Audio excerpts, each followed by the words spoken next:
We start in Europe, where Russia has launched a combined missile and drone attack on Kyiv, killing at least 6 people, including a 6-year-old boy. Dozens more were also wounded, and damage spread across 27 locations in 4 districts of the Ukrainian capital. Among the destroyed structures, residential buildings, schools and hospitals were damaged. Ukrainian President Volodymyr Zelensky has posted a video showing the aftermath of the attack, including burning ruins and people trapped under the rubble. Ukraine's Foreign Minister Andrei Sybiha has called it a horrible morning as he shared images of devastated apartments. Russia denies targeting civilians, but the attacks have increased in recent months, impacting areas far from the front line.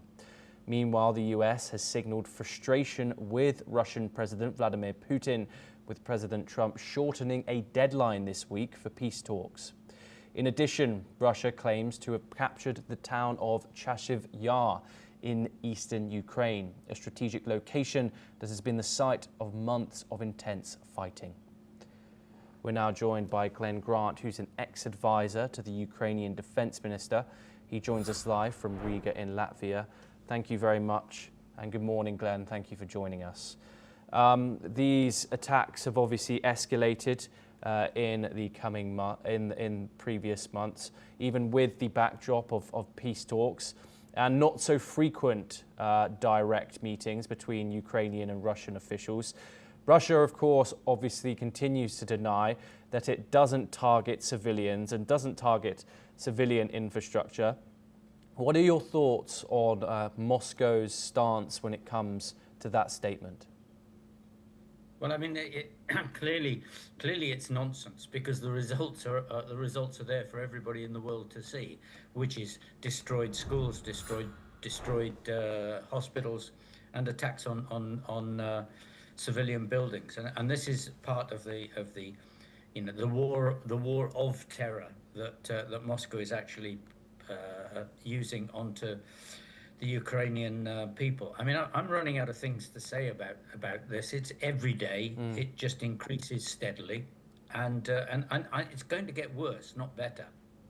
Glenn, you say a war on terror. As we've just listed, we've seen schools destroyed, hospitals destroyed in the Ukrainian capital, not destroyed, apologies, damaged.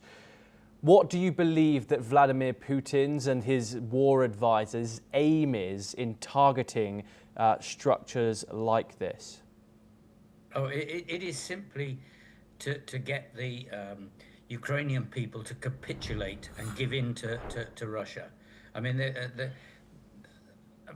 that was the original aim. I'm beginning to think that there's also now, something almost of murderous hate, of destruction of the Ukrainian people, and this is, they can't do it on the front line, so doing it behind the front line is the only way that they can actually, create this level of sheer nastiness that is coming out of Russia at the moment. Yes, of course, Glenn, and obviously this has happened after we saw Donald Trump and Ukraine's close ally of Keir Starmer in the United Kingdom meet. From that meeting, we saw Donald Trump then shorten his deadline from 50 days to 10 in regards to when these sanctions will be kicking in against Russia and its allies. If no peace or movement is even made in regards to peace, how much of an impact will sanctions on Russia and its allies have on this conflict? At the moment, I think limited. And I say that because Russia has turning itself now totally into a war economy. Not just war economy, but war system now. I mean, they're training children now to fight. They're stealing, 18-year-olds the moment they leave school and training them to fight and putting them towards the front line. So we're up against the whole of Russia now, ready to go to war with everybody that it wants to. Now, sanctions didn't work against North Korea, and they didn't work against Iran. So I can't see that they're going to work against Russia, that is supported by North Korea, Iran, and China.